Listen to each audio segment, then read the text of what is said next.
10년간의 추적조사 결과 부모의 소득과 자녀의 성적 사이에 명확한 상관관계가 드러났습니다. 부모의 소득에 따른 교육 기회의 차이가 이런 결과를 만들어낸 것이죠. 실제로 20년차 초등교사는 이렇게 말합니다. 아이가 충분한 성장 가능성을 갖고 있는데 경제적 지원이 부족해 뒤처지는 경우가 많아진다는 게 매우 안타까운 일이라고요. 민석이가 더 많은 기회를 가진다면 분명 누구보다 잘할 수 있는 아이인데.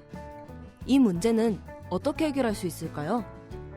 경제력이 부족하다는 이유만으로 경쟁력까지 부족한 채로 살아가야 할까요?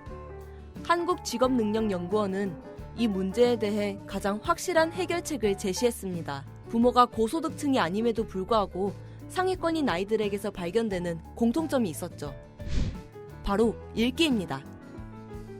책을 많이 읽는 저소득층 가정아이의 성적은 읽지 않는 중간소득층 가정아이를 넘어 고소득층 가정아이의 성적에 근접했습니다.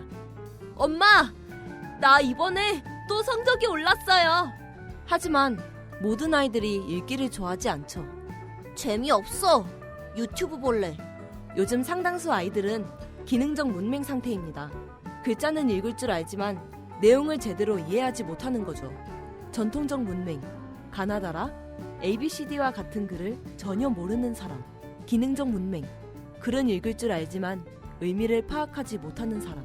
이런 문해력 위기 속에서 부모는 어떻게 읽기를 지도해야 할까요? 오랫동안 문해력 수업을 해온 초등교사는 먼저 읽기에 대한 3가지 오해부터 바로잡아야 한다고 말합니다. 아이 혼자 읽을 줄 알면 읽기 독립? 보통 부모들은 아이가 소리내어 읽을 줄 알면 읽기 독립이 되었다고 생각합니다. 하지만 읽기는 문자를 소리로, 소리를 의미로, 의미를 감정과 생각으로 바꾸는 일련의 과정입니다. 그 첫 번째 단계를 익혔다고 해서 읽기 교육이 끝난 것이 아닙니다. 교활한 여우는 어떻게...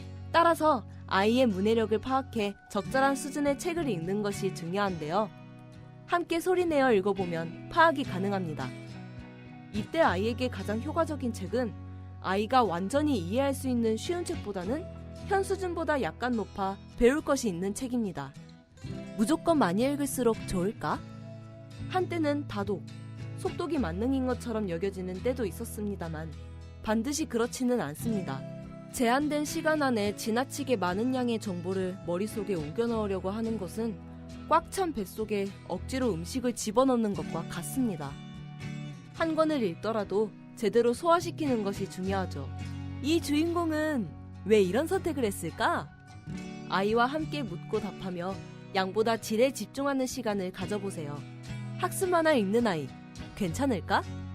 책을 읽기는 하는데 요즘 학습 만화만 읽어요. 공룡책에만 빠져 있어요. 골고루 읽히고 싶은데. 많은 부모들이 고민하는 부분입니다. 하지만 큰 걱정을 할 필요는 없습니다. 학습 만화는 줄글책으로 넘어가기 위한 훌륭한 징검다리가 되어줍니다. 독서에 대한 흥미를 높이고 풍부한 배경 지식을 쌓아서 결과적으로 문해력 향상에도 도움을 주죠.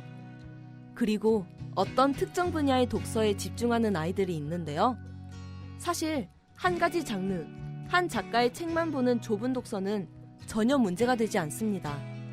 오히려 높은 호기심 덕에 지식과 문해력이 동반 성장하는 좋은 기회입니다. 아, 이런 원리가 숨어 있었구나. 평생 좁은 독서를 하는 아이는 없습니다. 아이들이 특정 영역에 관심이 집중되는 시기가 있을 뿐입니다. 이때는 억지로 다른 책을 권하기보다 아이가 좀 더 독서에 흥미를 붙일 수 있도록 오히려 응원하고 적극 지원해주세요. 유튜브? 경제? 주식? 코딩? 우리 아이들이 미래에 가질 직업 중 70%는 아직 생겨나지도 않았다고 합니다. 급변하는 사회에서 지식의 중요도는 하루아침에 뒤바뀌기도 하죠.